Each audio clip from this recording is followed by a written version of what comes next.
Welcome everyone to a special debate hosted by the Weird Libertarians Network. I'm your moderator, Hody Johns, and I'm excited to bring you some very bright minds today. Today, we'll be discussing borders. I'm joined by debaters Tricia Stuart and Tyler 420, who have graciously agreed to share their opposing viewpoints on the topic. Border control is a complex issue. If you think it's simple, then you're living in an echo chamber, and you should be prepared to hear actual intelligent people from both sides share their knowledge. Remember that the winner of the debate is not the one who you agreed with the most. It's the one who made you think the most. Both of these individuals have done a great amount of research about the topic, and the fact that they've come to different conclusions means that you should be open to all the information on this issue. I ask the audience to be respectful, thank them for their time and thoughts, and be genuine if you have further questions. If anyone harasses either one of them, you're unworthy to live in the basement that you dwell in. So let's go ahead and get this started. I've asked the candidates to prepare some opening statements. Tricia, you have up to 5 minutes. Let's hear your opening statement. Well, number one, Hody, thank you so much for having me on. I'm never going to take 5 minutes up because I'm a very succinct person. But I would say that my position on open borders has come from somebody that came from the right, and now I'm an anarchist. And so a lot of the ideas that I had that I realized were false led me into more research onto the economic argument against closed borders. But also, my main argument, I want to say, is going to be that open borders is the most capitalist and the most moral idea that's out there. So anybody that considers themselves a capitalist and a true free market champion that is for closed borders is sadly mistaken. And I might call you out, Lou Rockwell. Messing with you on that one. Maybe not. If you want to come on my show, you can. But so it's based in the principles and the ideas that human beings own themselves, that you cannot own somebody else, and that the free movement of people through voluntary associations is a very libertarian principle, and it's a very liberty-minded principle. And any corruption of that is a statist idea. And so to say that you are liberty-minded and be for closed borders through government force is, well, you're just fooling yourself, basically. So that's the principle of my thought. I can give you economic arguments about how the free movement of people is a net benefit for the American people and for society, and is a true capitalist idea. And that's what I plan on doing today. And I'm very thankful that Tyler has decided to come on here, because we are not, I would not say that we are the fanciest podcasters and people out there, but we've come on to Hody's Fancy Pants show. Hody is a fancy pants debate moderator. But anyways, that is my opening argument, because I'm going to leave it a little bit open so that we can maybe touch on the semantics of it later. So that's what I have to say about that. Okay, great. Tyler, you got 5 minutes and 10 seconds from what I understand. Oh, for my opening statement? Yeah, go ahead. Okay, hold on one second. Let me pull this back up here. My opening statement is definitely going to be a little bit more structured and written. Okay. All right, so hold on. Let me make sure I got this. There we go. Got it. All right, so many libertarians believe that the only legitimate borders should be the ones around private property. What we need to understand is the federal government has power over the border by the U.S. Constitution. Whether we like it or not, I'm sure most people would agree when I say they won't be relinquishing that power anytime in the near future. Because of this, Americans must choose the option that promotes and protects the most liberty, and this is not open borders. What I'll be arguing today is that closed borders equal the most freedom to Americans. And I'll explain how open borders would not only create more government, but will likely make it virtually impossible for a libertarian civilization to prosper. It's likely that I'll be hearing my opponent explain open borders in a hypothetical anarchist society. While I still would disagree, that isn't the issue at hand today. This isn't a debate of anarchists versus statist theoretics. This is an open versus closed border debate. What I find most frustrating with libertarians, especially those that consider themselves anarchists, is the endless theorizing. Theorizing is good, but at some point we need to look at policies more practically and determine which laws and legislations we can put into effect now as opposed to 10, 20, or 50 years from now. It's irrational to assume that we can go from our current state in the US to an anarchist state all at once. I'm not interested in hearing the ideologies of an anarchist utopia that requires various steps over numerous years to acquire, if even at all. Instead, I challenge my opponent to argue how open borders would currently work today. To argue for open borders, you would also have to argue the abolition of the welfare state.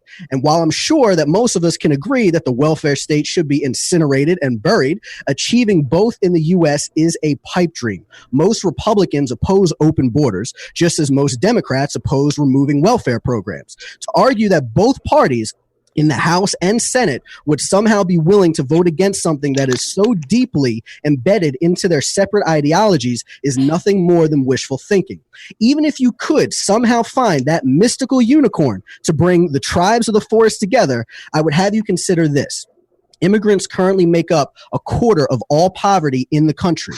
Not to mention 21% of all Black Americans are at or below the poverty line as well. Black Americans also commit homicides at 267%, the national average. Combining this with the removal of welfare programs and adding in an open border policy that will allow migrants to flow in with no social safety nets will only lead to an astronomical increase in murder, theft, and robbery. According to research administered by Gallup, roughly 147 million people worldwide would move to the United States if they could today. And according to Public Policy Institute in California, 74% of immigrants are likely to favor and vote in bigger governments with more services.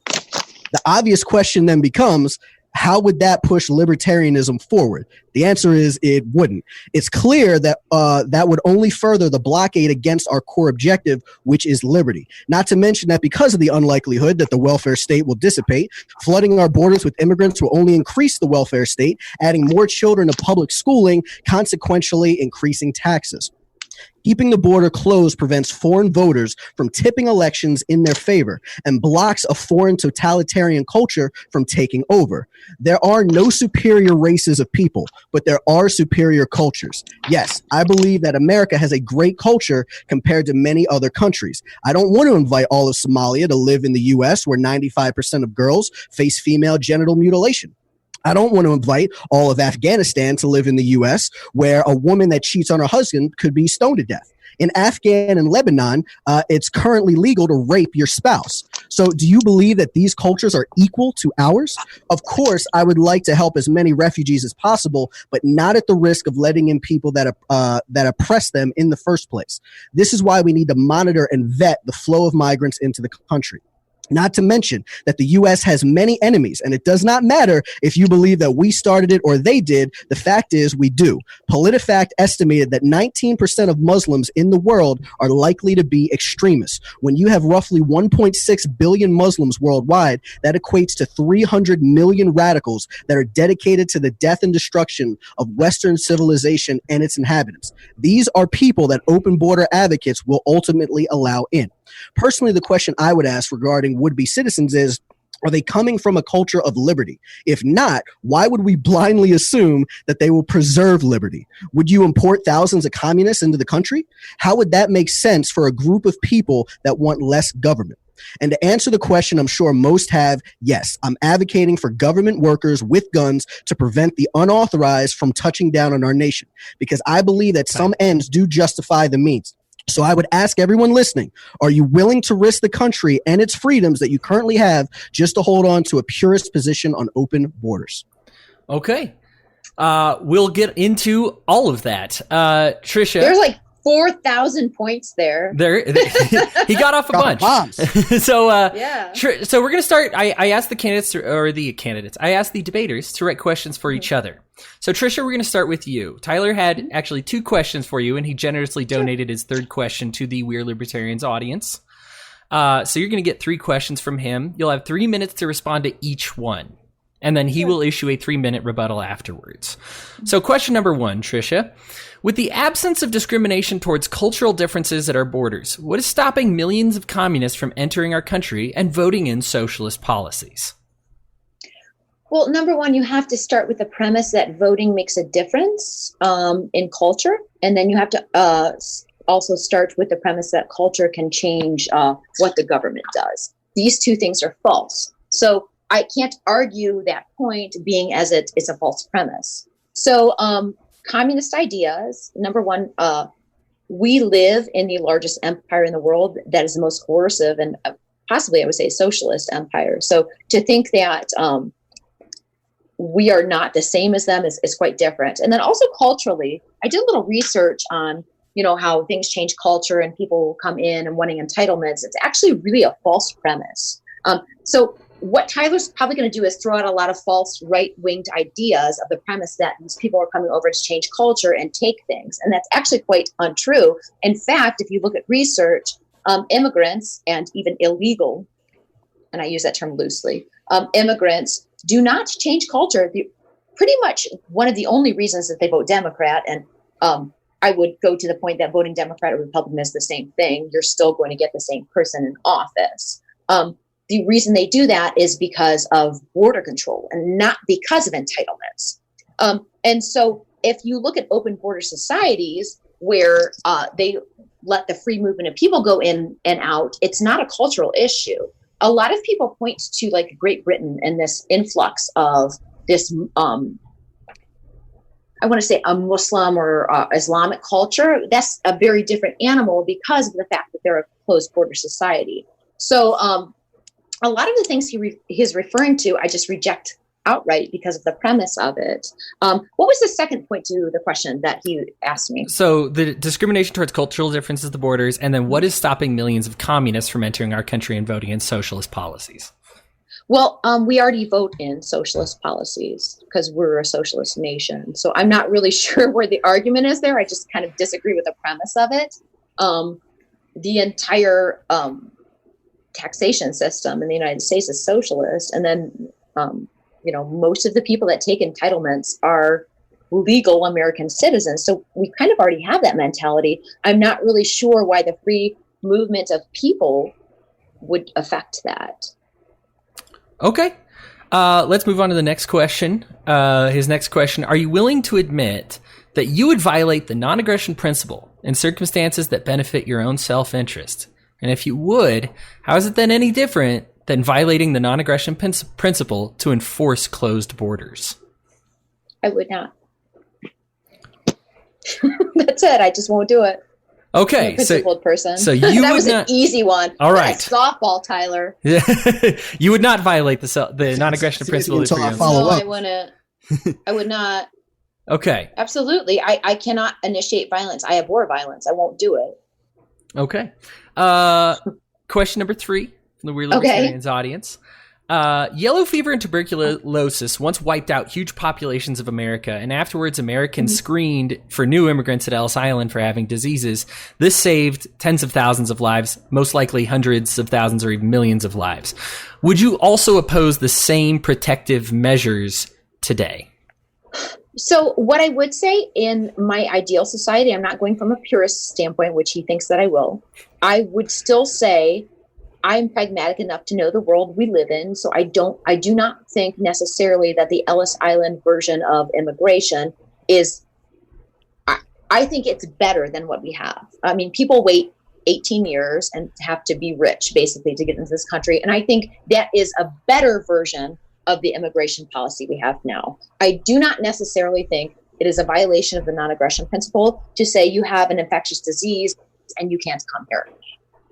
I think any private organization that did security or border control would probably do the same thing. So I'm pragmatic enough to think that that's okay. I'm not an idiot. I think he thinks that I'm going to come from the standpoint of, anarchy, free for all. Well, but it would be a heck of a lot better than what we have now. So I'm not opposed to that as being a means to an end, because obviously we don't live in a stateless society. And I think that would definitely be a function of a private security company or border control company. Okay. Tyler, you have 3 minutes to issue a rebuttal on anything she just said. Sure. So regarding that, you said that you would not violate the NAP, correct? Yes. For your own self-interest. Okay. So I have a question for that. If you had, if your child wandered onto my property for whatever reason and began to drown on my property, would you not violate the NAP to save your child? Or would you allow your child to die just to hold on to that purest ideal? That's a stupid question. I really hate question because stupid hypotheticals. Because you know what's going to happen. If somebody comes onto my property, no, and their kid's drowning, number one, I'm going to pull their kid out before I worry about the violation. I'm not talking about you. I'm talking about me. Dumb. If your child is drowning on my property, would you not violate the NAP to save him? I'm not an NAP purist. It's a good guideline. Okay, Tyler, so that's just like a basic argument. You would or you wouldn't? I do not think that saving a child's life and crossing somebody's private property lines is immoral. So I'm always going to do what I think is moral. Okay, that is just such a basic argument. So can we just strike for the record that she refused to answer the question in yes or no, and that she obviously would violate the NAP. Otherwise, she would allow her child to die on my property. The NAP is not my God. Okay, I'm not saying it's your God or not. What I'm saying is that you said you would not violate the NAP, but now you're refusing to answer if you would. No. You're defining what the non-aggression principle is. That is the non-aggression principle. That's what it is. Private property. If you are going on to my property without my permission, does that not violate the NAP? Okay. Do you think that gives you yes or no? Yeah. Yes. Do you think that gives you permission to kill me? To kill who? Okay, so if I'm going to wander onto your property, what are you going to do about it if I'm trying to save my kid? I'm not saying that I would do anything. I'm asking if no. This is pertinent to the question. This is pertinent. Would you kill me for trying to save my child? That's irrelevant. It's irrelevant. Completely relevant because that's real human interaction. I could just stand there and say, no, you cannot come onto my property to save your kid. I could just say that. Silly question. So let me step. I will step in real quick though. So Tyler, let's just say yes, she would go on your property and save her kid. What is your point? My point is that, well, one, that she's a hypocrite because she's saying that she wouldn't violate the NAP, but now she would violate the NAP because it works. You don't get to corner me like that. Hold on, let me finish. So not only that, because this is my time. So anyway, not only that she would violate the NAP hypocritically in her own self-interest, but on top of that, that is no different than me advocating to violate the NAP to close down the borders. Because no, it's completely different. It's Holy not. cow, one person is trying to save a child, and one person is seeking vocation. 100% the same. What in the world? You would violate the NAP either way. You violate it just for your own self-interest. That is 3 minutes. We will. I am sure we will come back to that when you have open discourse with each other. She doesn't have anything else to say. I think we're done. So I think you might be surprised, Tyler. We're gonna give you 3 questions that Tricia has for you. Oh damn! I didn't get to attack any of the other things. I wasted my 3 minutes. You could. Yeah, you did. You're good. All right. So, question 1 she has for you. What financial benefit do closed borders have on you directly? What financial benefit do closed borders have on me directly? Well, I guess I could answer that by saying by having closed borders and by making sure that the flow of illegals do not enter the country, that goes that protects the more welfare programs that are being used. They actually had a study that illegal immigrants that are in this country, 67% of them use some sort of welfare program. And as we know, the welfare program is funded by us. Okay. Question number 2.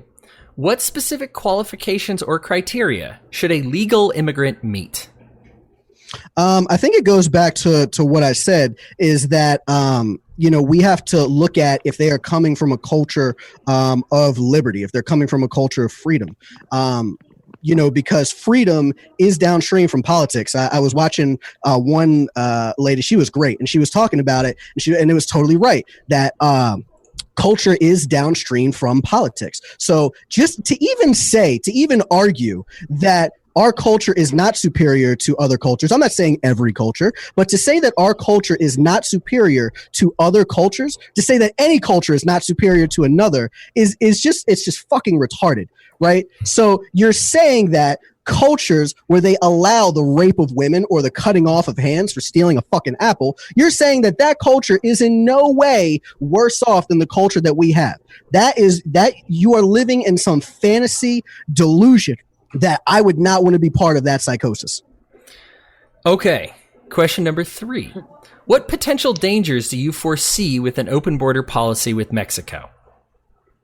An open border. Well, for one, Mexico has, for as far as the amount of American travelers to any destination, any country in the world, the most amount of American deaths happen in Mexico, right? So obviously, Americans aren't safe in Mexico. So why are we saying that bringing Mexico to America is somehow going to be safe, right? See, my whole thing is, and here's the biggest thing that I think people don't understand, is that when we're talking about closed borders, very few people that are for closed borders are just for shutting down the border completely and not allowing anyone in. That's not what I'm advocating for. I'm just advocating for that we want to make sure that we maintain the culture that we have here today. And when I say culture, I don't mean white or black or Hispanic. What I'm saying is that we live in a society right now that allows us the freedom to even have this debate. There are countries where we couldn't even have this debate, especially not Tricia. If a woman was on here speaking her mind, she could be fucking murdered, right? So even just having the ability to have this debate is a blessing, man. It's freedom. This is what liberty is. It may not be the ultimate liberty that we want, like as libertarians yet, but it's definitely better than a lot of other countries. And seeing as what's going on in Mexico, no, I would not want the free flow of Mexico to come through here, just as I wouldn't want the free flow of Somalia to come through here. I think you muted yourself. Yeah. Tricia, really. you've got 3 minutes to issue a rebuttal for anything Tyler just said. Well, Tyler deals with this premise that we have this culture of liberty here, and maybe there is. I'm fortunate to live in this country. I'm fortunate to be not a victim of foreign policy, but domestic policy. The idea that Mexico itself would import some weird anti-liberty policy is funny, because what they are fleeing is actually it's very much relatable to what we're doing to them. So we as United States police the world, and we replace dictators, and we bomb people, and we destroy things. And then when they want to come here so that they can just feed their children, we say, you're not about liberty. We are not about liberty. We are the most anti-liberty, largest, statist, socialist, aggressive force on the earth. Lies. And for us, how is that lies? Lies. Please name another country that has more tentacles in the world than we do. Name one. The argument that you're giving me is and it's under the false premise that I would discriminate solely against Mexico. I think that there are benefits. You just said Mexico is going to bring their shit here. Why? I didn't say Mexico is going to bring their shit here. I said South Americans are facts. More Americans are murdered in Mexico. That's all I said.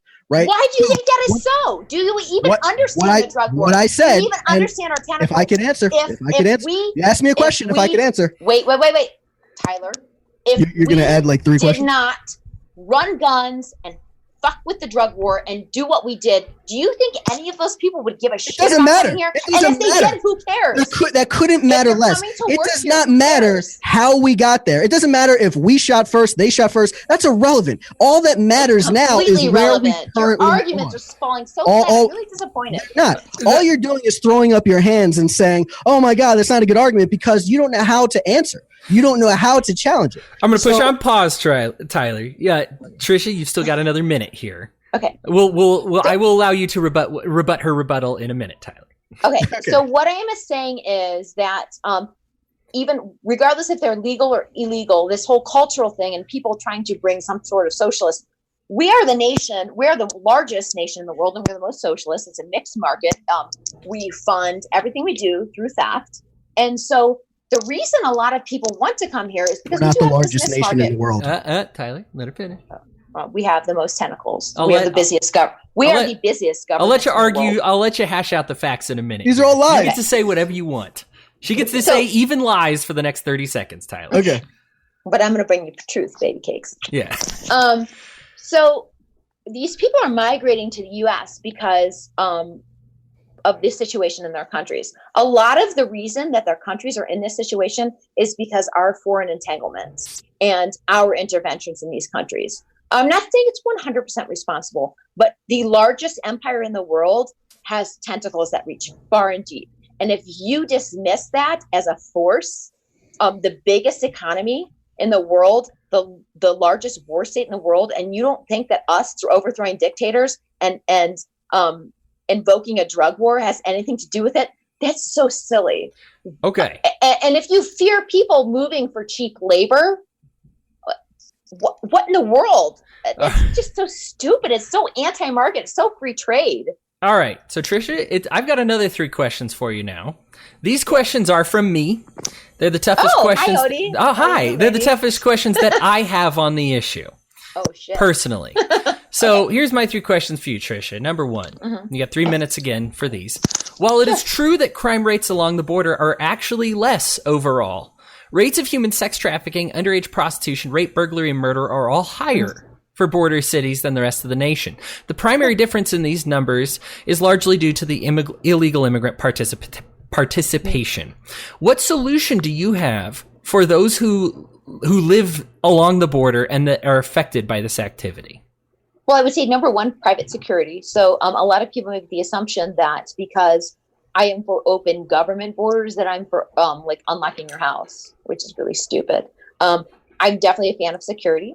And then I would also say that the government is completely complicit in these crimes because what they're doing is making it very easy to have a black market for sex trafficking, drug trafficking, just the black market is a product of government. It really is. And so I would say freeing these channels up and making it easier for people who maybe, and I disagree with this morally, but maybe want to sell sex for money or maybe want to sell drugs for money. If we can make that legal, then we don't need to worry about these forces that fight against government, these black market forces. You don't see the owner of Anheuser-Busch fighting the owner of Milwaukee, whatever, because they're legal. And so regardless if you agree with, sex trafficking, sex work, drugs, if they were legal and borders were open, these crimes, they wouldn't have to exist. And I think a lot of people don't understand that. They look at crime as what the government classifies as crime, and they don't understand it's just a byproduct of having a closed market. So that's what I would say about that. Black markets, free markets. Oh, I can't hear you. I'm sorry. Question number 2. The president has a constitutional duty to protect the nation from enemies both foreign and domestic. Until the Constitution is either changed or removed, the position does not have the option, or that position doesn't have the option of just ignoring this task. What do you propose the president do in order to fulfill his obligation to protect the citizenry from potentially violent foreigners? So I would say, obviously, I think the Constitution is authoritarian bullshit. However, like I said, I'm pragmatic and I understand it. And actually, I used to be a big constitutional conservative.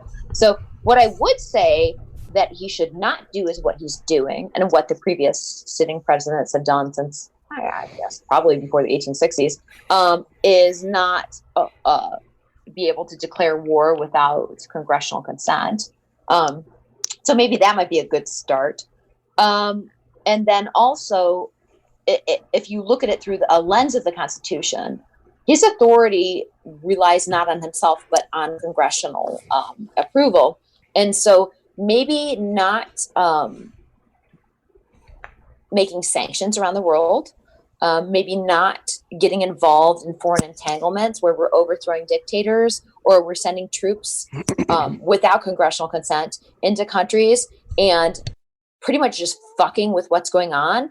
That would probably solve 90% of our problems. Maybe not backing Saudi Arabia, one of the biggest aggressors in the Middle East, that are pretty much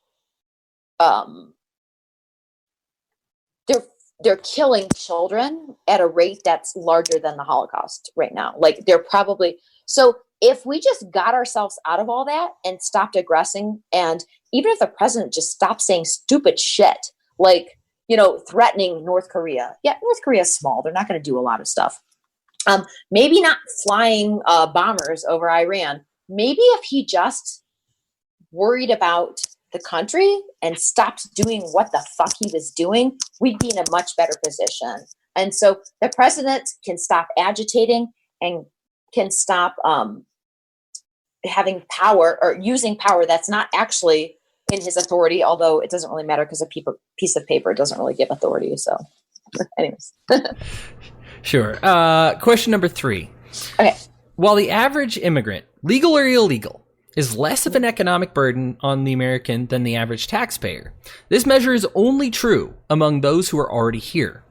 There are 12 million people applying to immigrate that, according to economists, would be far more of a burden on the taxpayer. Mm-hmm. Opening our borders entirely would almost assuredly make our debt, which is already high, spiral out of control entirely. What is your solution to this problem? Well, I would say that there has to be an incentive for them to come here. And so if our economy is crap and no one's offering them a job, they're not going to stay. And if they're here illegally, ironically, they can only get certain benefits. And so there's just not a lot of incentive. And also the fact that it's really difficult to immigrate here. I think that's a really poor argument. Otherwise, like, people would have been doing that since the beginning of time. I mean, even Mexico is on a decline for immigration. So, I mean, I don't think that's because they're already here. They're already here. That's why. Yeah, but they're net benefit while they're here, so it doesn't really matter. They're net benefit. 67% of them on welfare. They're benefiting. 116 billion in welfare cost. They're on welfare. They're benefiting. Would you like some numbers, Tyler? Hang on. Ready for some numbers? You got another 2 minutes of her time, and then you get to unleash for 3 minutes, Tyler. Okay. Hang on. Or were you finished with the question? I'm sorry. Keep going, Tricia. Yeah, no, I'm good. I don't ramble. Okay. Tyler, you have 3 minutes to issue a rebuttal. I don't really have much. I mean, there wasn't a lot of tangible things there for me to rebut. So I'm pretty much good. I also want to say that I don't oppose cheap labor. I heard Tricia say that. I don't oppose that. There are many benefits of having people, especially people, it depends on where they're coming from and what their skill set is, right? So people that are coming in from Mexico, their typical skill set is that of just same as like Black Americans that we have now. It's more low skilled labor, which is fine, more construction and labor jobs and things like that. I'm not against that. I think that's absolutely fine. There's nothing wrong with that, right? That's a good thing. I just think opening the borders. See, here's what a lot of people also do too, which you'll catch them doing if you pay attention. When people argue open and closed borders, and people that are for open borders, most of the time they only want to compare us to Mexico. Oh, well, Mexico, when they come in and whatever, sure, Mexico, fine, absolutely. We're not building a wall on Canada. Tyler, how about the 35% of Hondurans that would come here? How about that? 35% of them want to come over here to America. How about people that are coming from Afghanistan, from Iran? Are we saying, to say that some cultures are not superior to other cultures as far as just liberty goes is so inaccurate that it's laughable. And it's almost, when people don't even understand that, it's trying to argue a delusion. Like Hody, can I address that? Well, it's technically his time, but if he will allow you the time to address that, you might. I advise you to go ahead. Okay. I've given him quite a bit of my time. So can I rise that? Can you see how Tricia's mad? We're compromising. I want to address this issue that he keeps bringing up, and that is this cultural somehow being culturally superiority. So I want to understand what his definition of cultural superiority is. My definition of cultural superiority is the most amount of liberty. Any culture that has more liberty. Oh my God. Us compared to Somalia, yes, that is us. Us compared to Iran, yes. Us compared to Syria, yes. That is what that is. But do you understand that's because we're lucky enough to happen to be birthed in this country? Because tentacles. We made the country this awesomeness. What did you do for this country? I wasn't born back then. What about what we do everywhere else but here? You're not. What about what we do everywhere else but here? Like we what? Destroy nations. So Oh, aren't we lucky? We have this cultural Like superiority. what? You're just saying we destroy nations. Let's be specific. Who are you talking about? Okay, the Saudi we're backing the Saudis and the Yemeni. I don't agree. I don't agree that we should police the world. No, I would never advocate for we are in. I think it's 298 countries right now.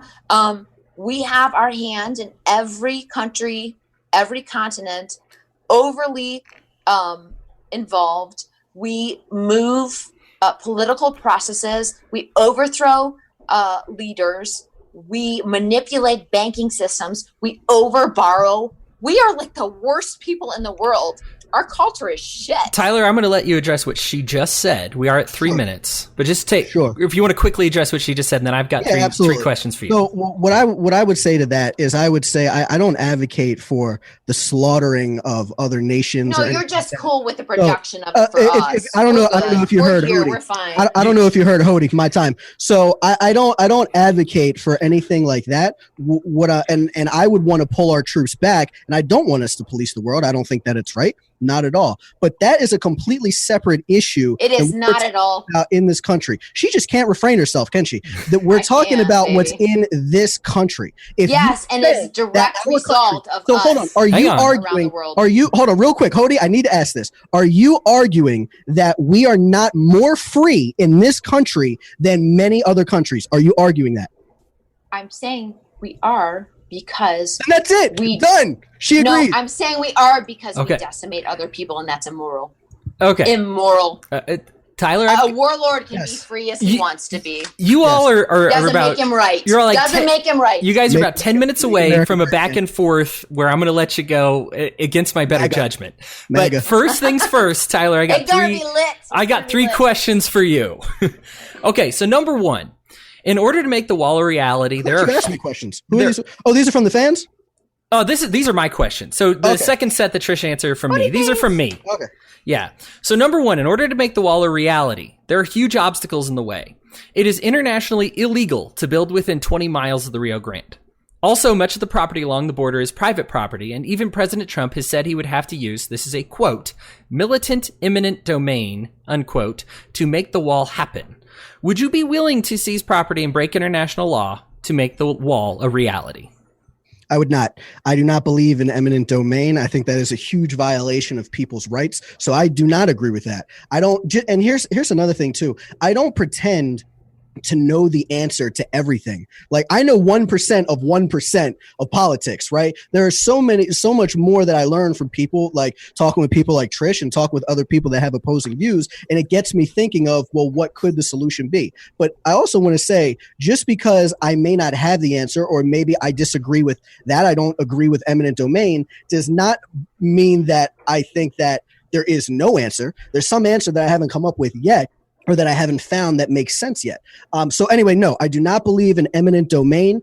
However, I would also need to see the research because off of certain research that I did before in the past, it showed that people along the border would actually be willing to give up that property if they were to get property somewhere else so they weren't along that border. So if they are voluntarily saying, yes, we're okay with you taking our land, then I don't find any issue with that.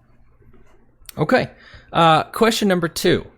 Currently, the ability to accept and deny foreigners is a task designated for the federal government. A controlled border would allow or deny passage based entirely on the approval of the president.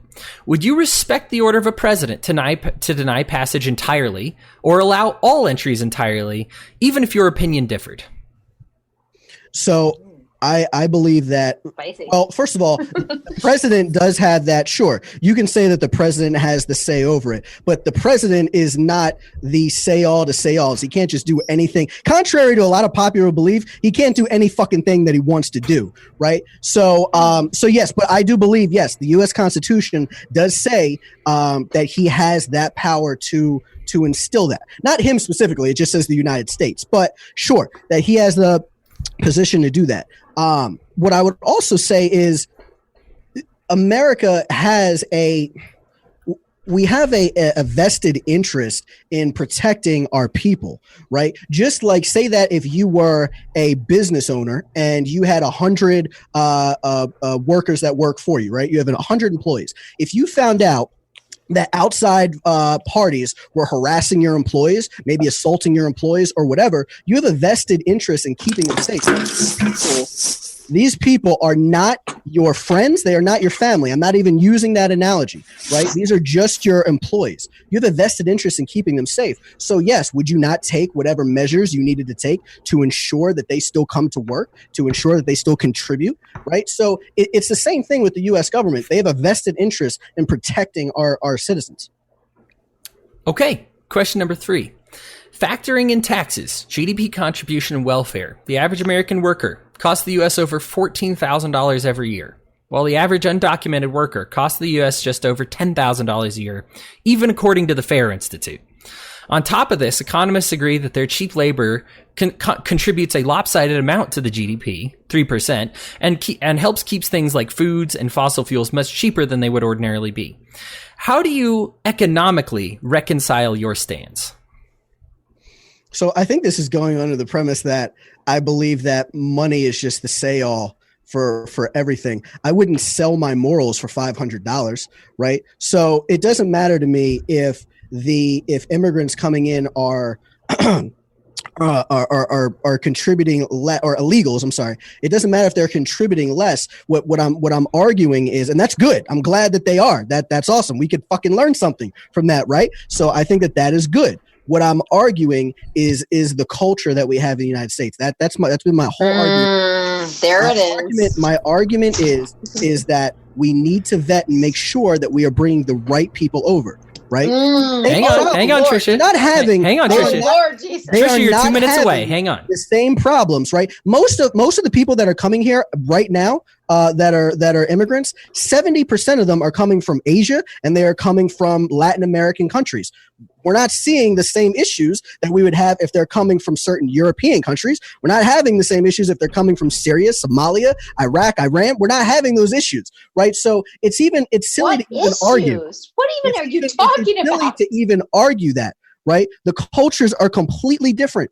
They are completely different. Okay. All right. Tricia, you have 3 minutes to issue a rebuttal. That means she'll have 7. No, I've actually relegated my time to you. If you look back, but I know math's not. Everybody. We're about fair here. Everybody, 3 minutes to respond, and then after that, we're going to do open forum. We got about 5 minutes after that for you guys to do a back and forth. Go ahead, Trish. So you bring up this point about cultural things because obviously the economics don't argue in your favor, and these are based on like various status numbers, so they're not. You can't argue. I don't think I argued many economics other than the welfare. No, you didn't. I think I brought that up. The welfare state is actually it's less than a wash. Actually, it's a net benefit for illegals. Things, so. But you keep talking about this cultural thing. I really don't understand what you think this cultural thing is. Do you think that people will come here and not buy Anheuser-Busch, or because I'm not sure what this cultural thing is that America is. America is the most dominant oppressive force in the world. And so I don't understand what you're saying our culture is. Do you think that we're oppressive here? You think we're oppressive here in the United States? Yes, for sure. Who do we oppress here? Every American taxpayer. Are you oppressed? Do you feel oppressed? Yeah.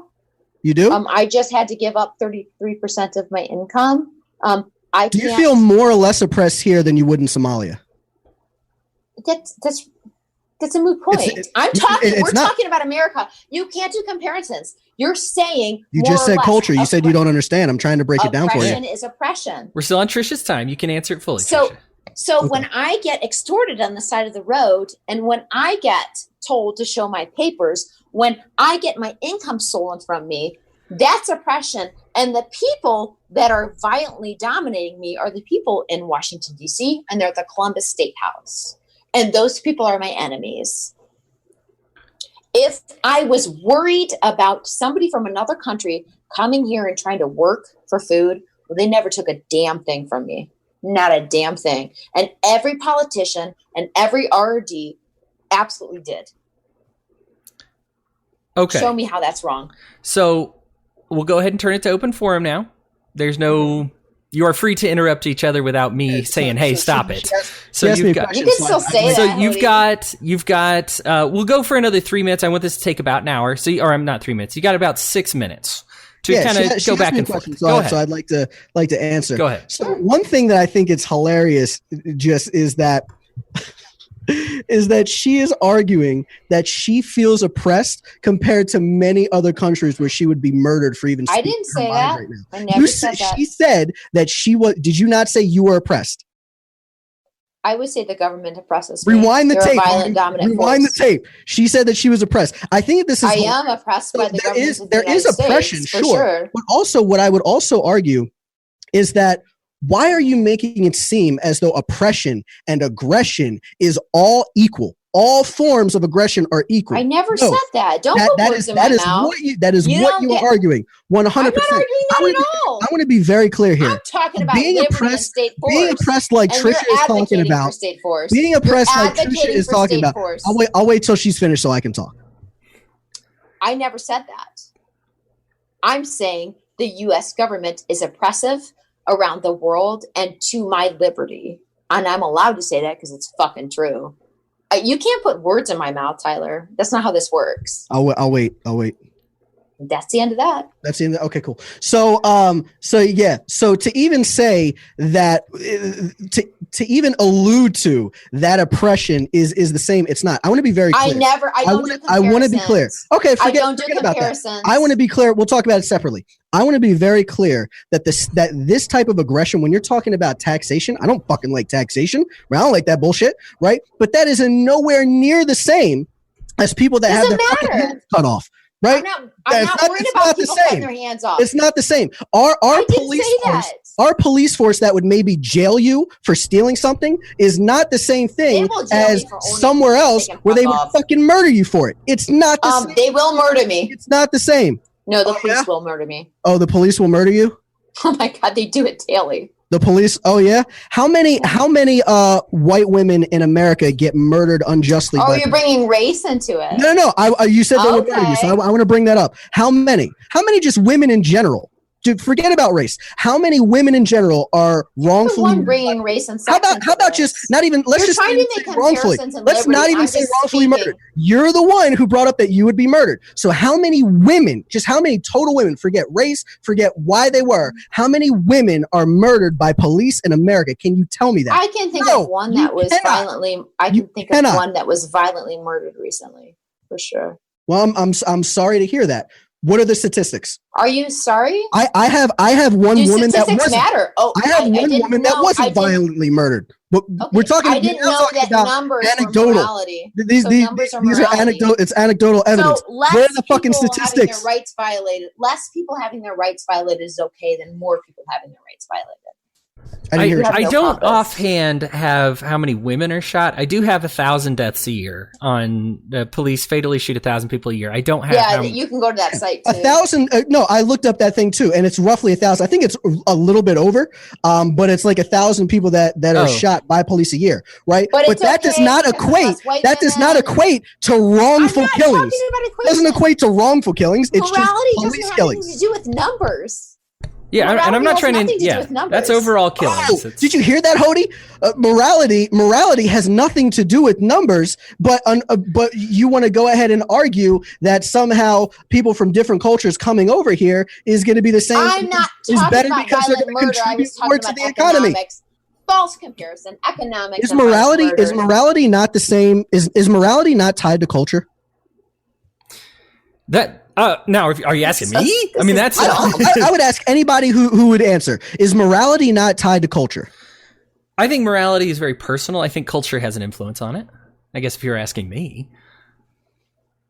But morality is subjective. Morality is totally subjective. We believe that this is what's morally. So you're an existentialist.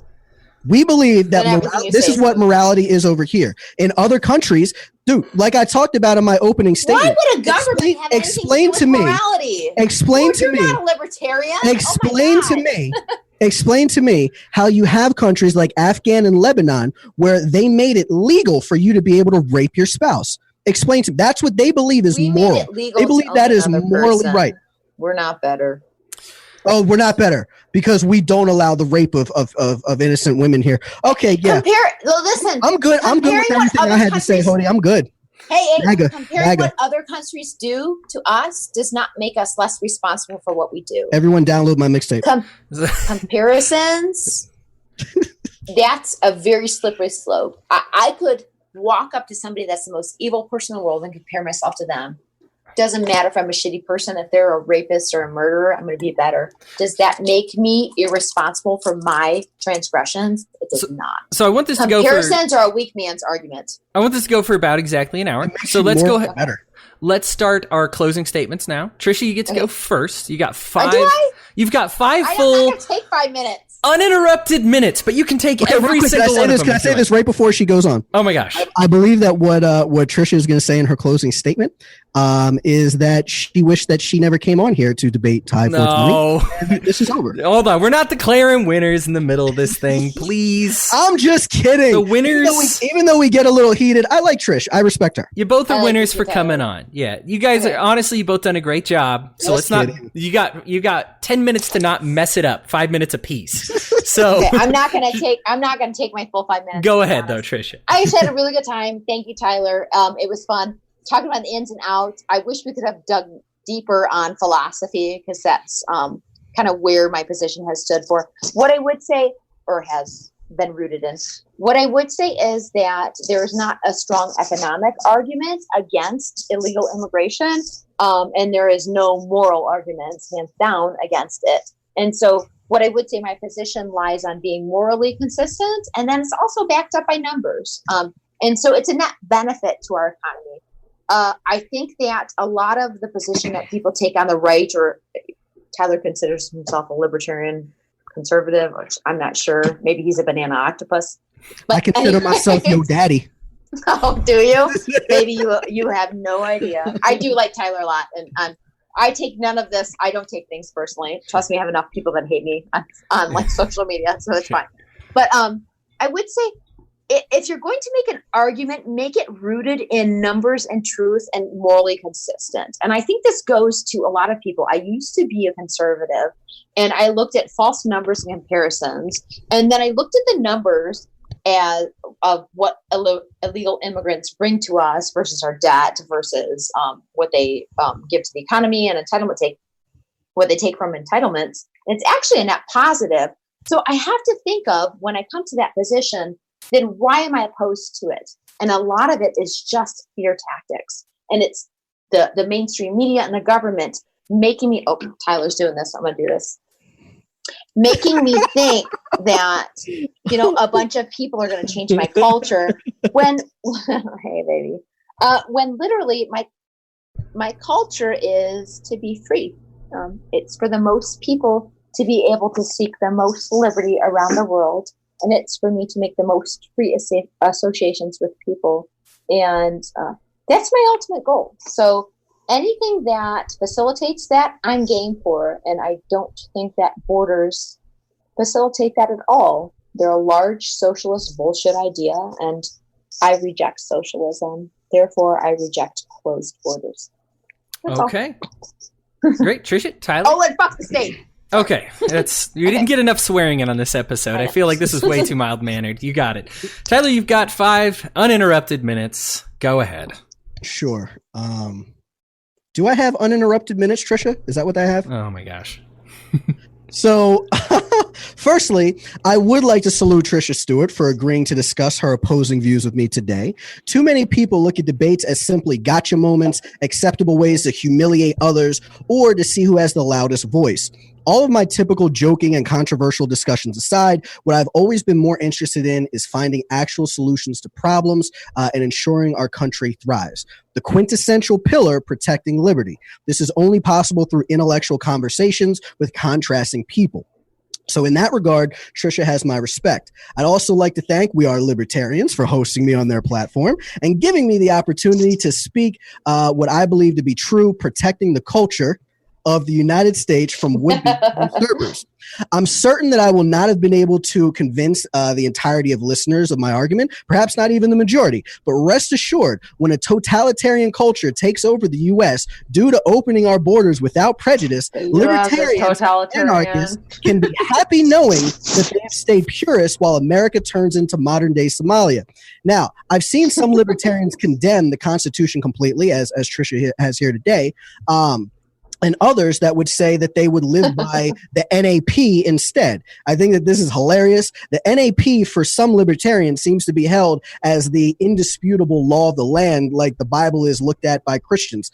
There are many articles out there that would back up my concerns. I mean, after all, the NAP is against pollution. So does this mean that driving a non-electric car, burning wood in your fireplace, or smoking is a violation? What about risk? Shooting you in the head is obviously a violation, but what if I only pose the risk of harming you? If I put one bullet in a revolver, spun the cylinder, and pointed at you, is that a violation? If there is a bullet in the chamber, that's certainly a lethal threat, but if there isn't one in the chamber, the gun is no more threatening than me holding up a bottle of water to you. Does this give you the right to shoot me? If you answer yes, then I would argue that driving on the highway is a risk, or flying a jet over a highly populated area is a risk. How about private property ignorance? If you're walking by in a field and didn't know that that was separate from your neighbor's property that you had permission to be on, and I sneak up behind you and assault you for trespassing, am I within my right to do so under the NAP? Personally, I am not willing to risk the freedoms I currently have or the lives that I currently love to hold on to a fanatical ideology just to be the last righteous libertarian standing. On top of asking libertarians to be more pragmatic, I would also ask listeners this question. Would you be willing to violate the NAP for you and your family's own self-interest?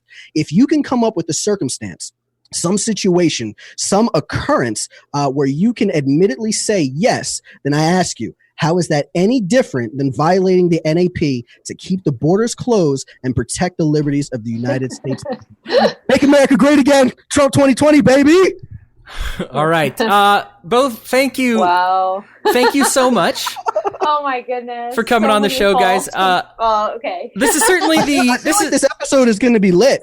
This is certainly the most entertaining debate I've had, for sure. All the people watching right now, I know that they know it's lit. We're lit. You two are both definitely entertainers, and equal portion with philosophers, and I appreciate you both for coming on. Thank you for your time. I know it's a difficult subject. Once again, thank you to the audience for respecting both of our candidates. They're confronting difficult questions and lending their time and minds to us. We appreciate both of you. I really appreciate you for tuning in, everybody, and keep fueling the fires of liberty.